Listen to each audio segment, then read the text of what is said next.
हाय, hello, नमस्ते. मी वनिता. स्वागत आहे तुमचं आपल्या चॅनेलवरती. तर आज मी सगळ्यात अगोदर तुम्हा सर्वांना थँक्यू बोलणार आहे. ज्यांनी ज्यांनी मला सबस्क्राईब केलं आहे त्या सर्वांचे मी खूप खूप आभार मानते. थँक्यू, खूप खूप धन्यवाद. तुम्ही मला सबस्क्राईब केलं त्यामुळे. आणि आज मी तर खूप निवांत आहे, कारण आज मला स्वयंपाकाचं टेन्शन नाही आहे, कारण टिफिन नाही आहे. मुलांना शाळेला सुट्टी आहे, आवनला सुट्टी आहे, त्यामुळे स्वयंपाकाचं टेन्शन नव्हतं. तर आज मी फक्त डाळ भात बनवला.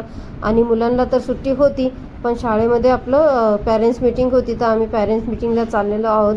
पॅरेंट्स मीटिंग केली आणि त्यानंतर आम्ही गेलो गाडीच्या याला सर्व्हिस सेंटरला, कारण आम्ही स्कूटी घेतल्यापासून सर्व्हिस सेंटरला गेलोच नाही. खूप महिने झाले त्या गोष्टीला. त्यामुळे आज फायनली त्या गोष्टीला ती गोष्ट झाली आमच्याच्याने. नाहीतर ते करू करू म्हणून राहूनच जात होतं. तर आज ते करूनच घेतलं. आणि तिथं खूपच उशीर झालेला, त्यामुळे आम्ही येता येता मुलांसाठी वडापाव वगैरे घेतले.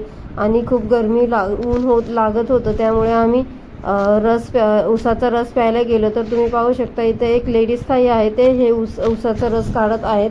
आपल्या महिला बघा किती काम हर ठिकाणी पुढे आहेत. काम म्हटलं की त्या कुठेही म्हणजे कोणतंही काम करू शकतात. बघा ताई उसाचा रस काढत आहे.